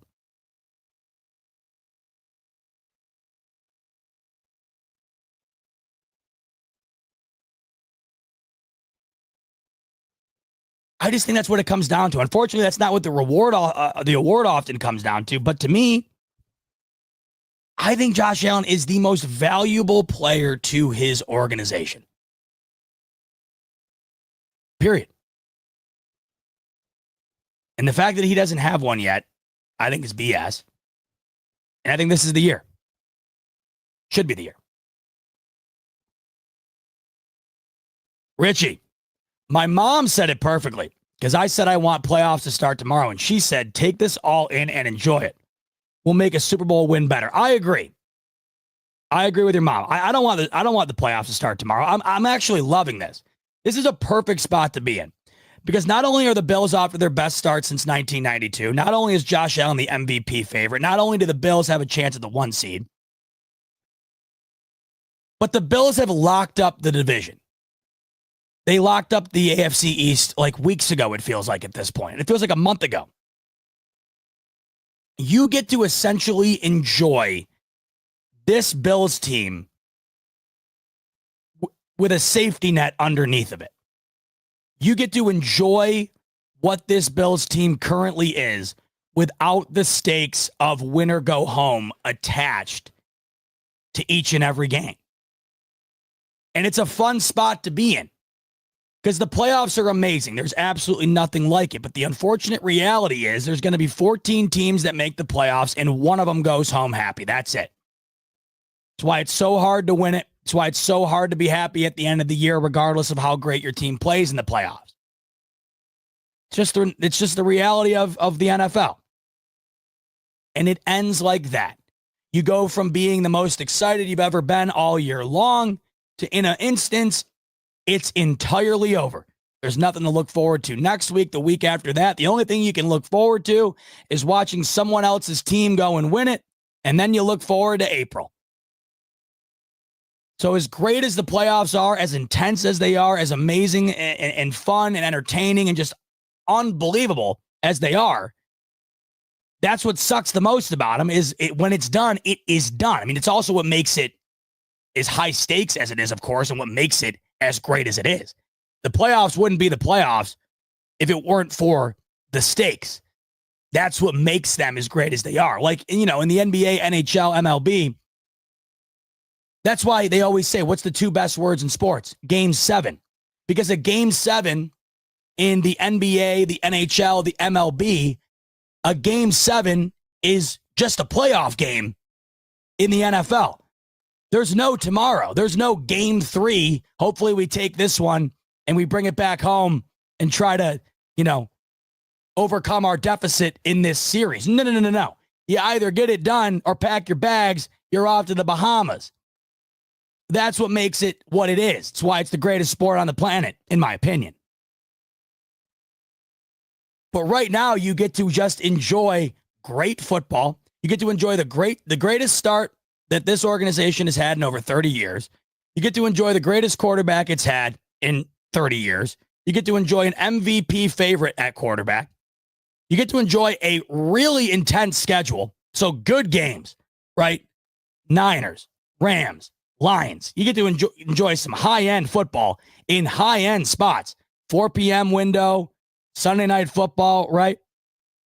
And you also get to enjoy the intensity, almost a simulation of the playoff intensity, because of the Bills' ability right now to be able to narrow in on a 1 seed.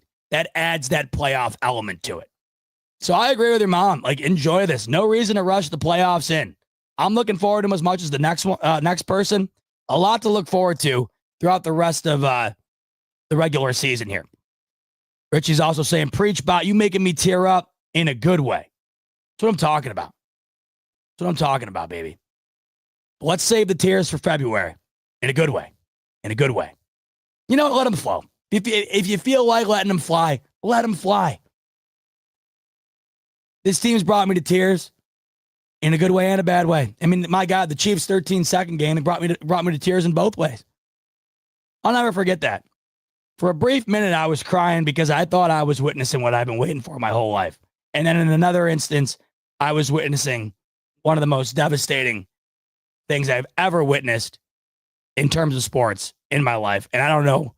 It will take something special in the worst way possible to top that, right? So it's the beauty of sports. It's also the curse of sports. Dan coming in. But yesterday was the greatest stadium experience of my life. Man, love to hear it, Dan. Love it. Glad you had such a great time. My buddies were there and they were texting me. I wish I was there, but man, they said that place was just on fire. And I can only imagine what it felt like when Allen ran it in. Man, talk about a moment you won't forget. It's hard to forget it when you're at home on your couch. When you're there in person, that's one you're not going to forget anytime soon, Dan. Made a 1-minute montage, including the game-winning interception. If you want me to share the video, let me know. You can drop in chat or email the Fanatics. You know what? Tag me on Twitter. Post it on Twitter. I'll take a peek at it and retweet it. I'll take a look at it later. Yeah, I'd love to see it. Send it over on Twitter. I'll take a peek at it. That would be sweet. I love seeing people's experience in the stands, man, especially in those moments. It just doesn't get much better than that. Once again, well, I got a minute here. I want to talk about, before we end things, I want to talk about what I was just mentioning, and that was that sort of simulation of the playoffs that we're going to be able to enjoy here over the next month and a half, and that is the pursuit of the 1 seed. I want to talk about that right now. Before we do, I want to head back over to BetUS right now, because not only are the MVP odds updated over on BetUS, but all of the odds in general are updated on BetUS for the awards and the the ability to, like, the Super Bowl odds and the AFC odds or whatever. They're all up on there right now. But once again, just to emphasize what we've been talking about in terms of Allen and the MVP and whatnot. Right now on BetUS, Josh Allen currently the favorite to win the MVP. They're also up there in terms of the favorite to win the AFC and to win the Super Bowl. I believe right now the Bills have the second best chance to win the AFC, the third best chance to win the Super Bowl. Allen has the best chance in terms of the betting odds to win the MVP at plus 150. Lamar right behind him at plus 200. And then when it comes to a third place, it's pretty distant. It's Jared Goff at plus 650. I just don't see it. Mahomes has fallen to plus 1,200. Mahomes was right up there up until yesterday. That's how big of a swing there was, not only for Allen, but for Mahomes as well when it came to the betting odds for MVP. So right now it's Allen, Lamar, and then in a distant third, it is Jared Goff. I think it's safe to say right now it has become a two-man race between Allen and Lamar. And right now, Allen has a leg up in that race. If you want to get in on it before Allen continues to further plow away at those odds and become an even heavier favorite, you can do so right now. Promo code's YouTube150 on BetUS. That'll get you a 150% sign-up bonus up to $2,000 on your first deposit and 125% bonus on your next two after that. Taking a peek over here right now. This game's changed a bit, this Cowboys-Texans game. 17-10 Houston. Cooper Rush has these Cowboys on a 2-minute drive, 2-minute drill right now. Down near the red zone, looking to make it interesting going into half. So we'll have to keep an eye on that. All right, before we close up shop, I want to talk about what I was just referring to, and that is this playoff type atmosphere the Bills will have. Not like last year, thank God, where it's, oh my God, every game matters like a playoff game because we need to make the playoffs. If we lose this game, we're not going to make the playoffs. Similar type feel, except it's for far more, with the stakes being far less. It's for the opportunity to potentially get the 1 seed. And yesterday, the Bills winning that game against the Chiefs now gives the Bills the tiebreaker, of course, over those Chiefs. So right now, the Bills 9-2 going into the bye. The Chiefs 9-1. As you know, the way that the seeding works, these two teams, in order for the Bills to get the 1 seed, the Bills will either have to have the same exact record as the Chiefs or obviously a better record than the Chiefs when the season comes to a close. Here is what it looks like in pursuit of that 1 seed heading into the rest of the year. So we'll start with the Bills schedule. It's a gauntlet right out of the chutes of the bye. This is where the 1 seed will be made or will be broken. Right here. This will decide not only the Bills' chances of doing it, but how you feel about their chances of doing it. They really can't afford to lose. I mean, you really can't lose one more, in my opinion. If you do lose one more, you're then banking on the Chiefs to lose 2. It's hard to think that the Bills will end the season on what? 6, 7, 8, 9, 10, 11, 12 game win streak. I mean, think about it. The Chiefs were just on a 15 game win streak and it was crazy. Oh my God. Brandon Aubrey just missed a 40-yard field goal to make that game close, to make it 17-13. Put it off the upright. Man, Dallas cannot catch a break. Even with their best player, Brandon Aubrey's been their best player all year. Doink. Looks like the Texans are going to hang on to this one. I know it's not even halftime yet, but I think that's pretty safe to say. Anyway, so here's where it is. This, to me, will determine it. The Niners right now are 5-5. They are not playing great football at all. And they are very susceptible to blowing games late. The Niners have become almost like the Chargers of old, where they just find a way to blow a game in the fourth quarter. I think they have 3 games this year where they were leading late in the fourth quarter and wound up losing. This past week was one of them. Geno Smith trots into the end zone late in that game with only like a handful of seconds left to win it. And that was a huge loss for them, their 3rd divisional loss of the year. That game's at home. So of these 3 real tough games for the Bills, this is the only one at home. I will be there. I can't wait. Sunday Night Football under the lights. It's going to be awesome. So that's where it starts. I think the Bills are a better team right now than San Francisco. They've certainly been playing better, way better. But San Fran's loaded. They can find the switch at any given time. You just hope it's not that night. But in the cold, out in Buffalo, all the way from San Francisco to Buffalo with the Bills off of a bye, the Bills playing the way that they are, the Niners playing the way that they are, you got to like the Bills there.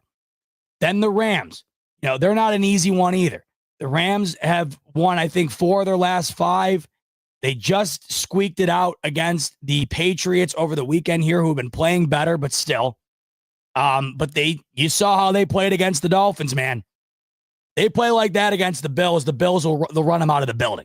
They couldn't score a touchdown against the Dolphins. You know what the Bills do against the Dolphins. Now, we know that you really can't compare that to anything else in this league. Just because a team plays against one team one way doesn't mean they're going to play like that against another team that way. You know it. But the Bills are the better team than the Rams. Rams got a hell of a lot of talent. Like the Niners, they can flip it on, and when they do, it's on. Bills are the better team. Now, that's on the road. It's in L.A. The only thing that you worry about there, that's just the travel. You don't worry about the home field advantage for the Rams. They don't have one. There'll be more Bills fans there than Rams fans. It's the way it goes at SoFi. It's just the distance. But when the Bills traveled that distance earlier in the year, it was to Seattle, and you saw the outcome of that game, an absolute beatdown. So those are 2 right there. The Bills will be favored in both. I like the Bills in both. This to me right here, and I don't know how it couldn't be to everybody else. This is a lot of things to me. I think, 1, this is probably the game of the year. Bills-Lions. I think these 2 teams are playing the best football in the league right now. The Bills and the Lions. I think right now the Lions are the best team in the NFL. I think the Bills are the second team in the NFL right now. Lions, best team in the NFL going into week 12. Bills, second best team in the NFL heading into week 12.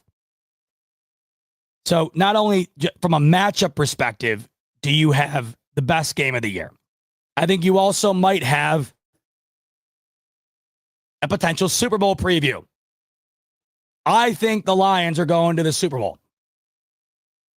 If I had to put my money on any team in the NFC to go, I'd put a sizable amount on the Lions. And it's not just because of the way that they're playing. It's because I don't see anybody else playing close to that level. I don't see any other team that I could confidently say has shown me enough to be capable of beating them in a one-off game, an elimination game that is almost guaranteed to be in Detroit.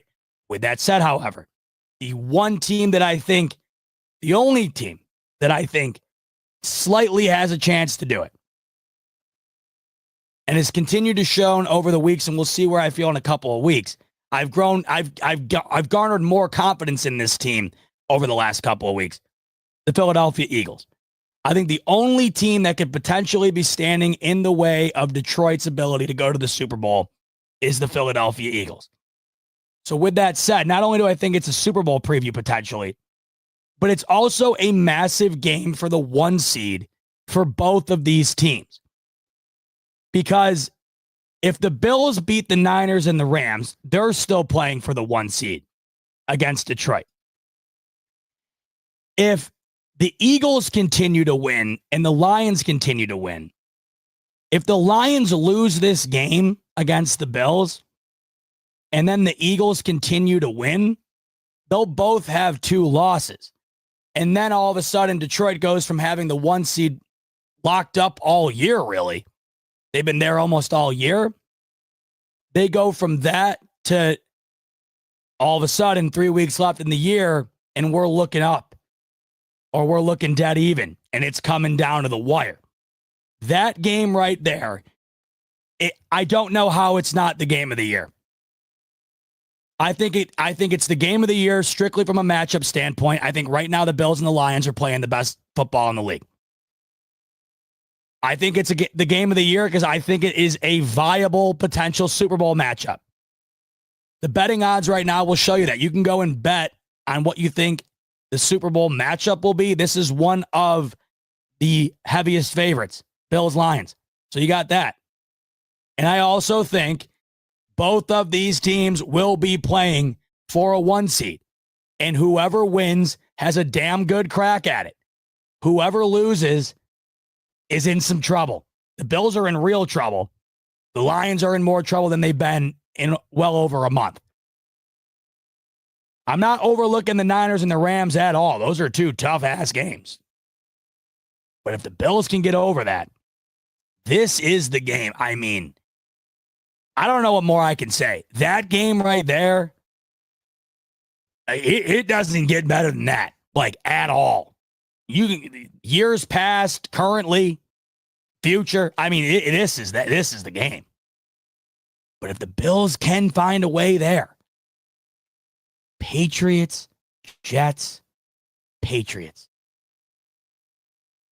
And if you combine the record of the Jets and the Patriots currently, you would have the exact same amount of wins that the Bills have themselves. The Bills will be massive favorites in all three of those games. Not to overlook them. They're divisional games. And we know last year, Bills probably overlooked the Patriots a bit last year. I was at that game on the road. Somehow, some way, Mac Jones and the Patriots beat the Bills last year. It can happen. But I think we're all in agreement that it's less likely to happen there, a loss for the Bills, than it is around here. Then the Jets, we know they always play the Bills tight. But the point doesn't need to be made. You can see it. You know where the three tough games are. You know where the three games are that the Bills should win, that you'd put your money on for them to win. Can they run that table? It'll be incredibly difficult. If they do, I think that, I don't know. I don't even know what to say. If they do that, I don't know how you could ever be in a better spot to win the Super Bowl ever.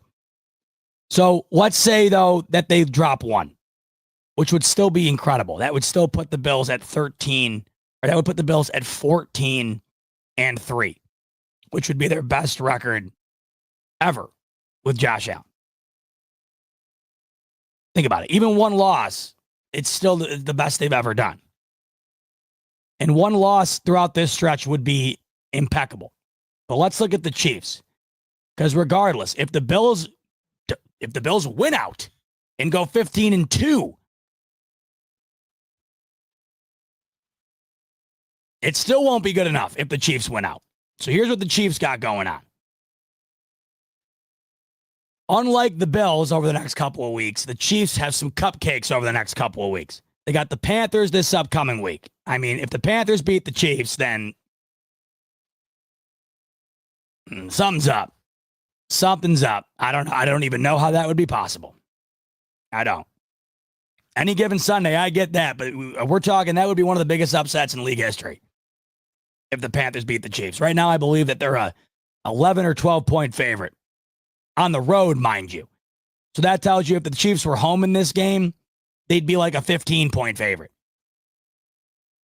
And like just this past weekend, the Lions were a 14-point favorite against the Jaguars. The biggest spread in the league this year by far.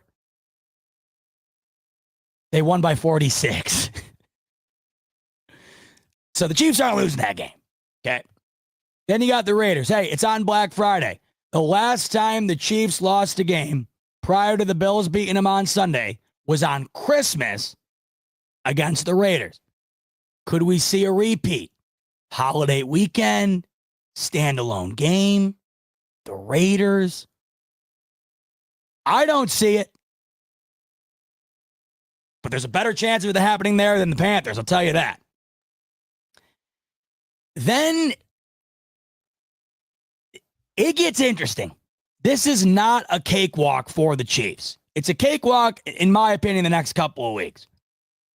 Chargers, look out.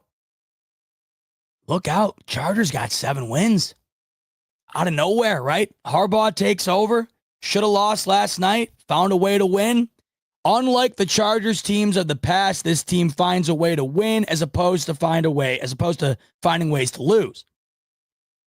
Chargers always play the Chiefs tough, at least once a year.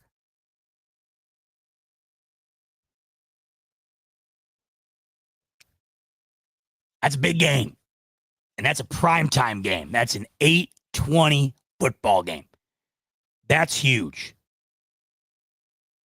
That's potential right there. Divisional game. Best the Chargers have been playing in years. That ain't an easy one. There's the potential loss for the Chiefs. The Browns, I don't even know if I got to spend much time on that. They just lost by, what, 3 touchdowns to the Saints yesterday, who fired their coach 2 weeks ago. And Casey ain't losing that game. I mean, there's a couple of games on here. There's no point really even talking about it. Right?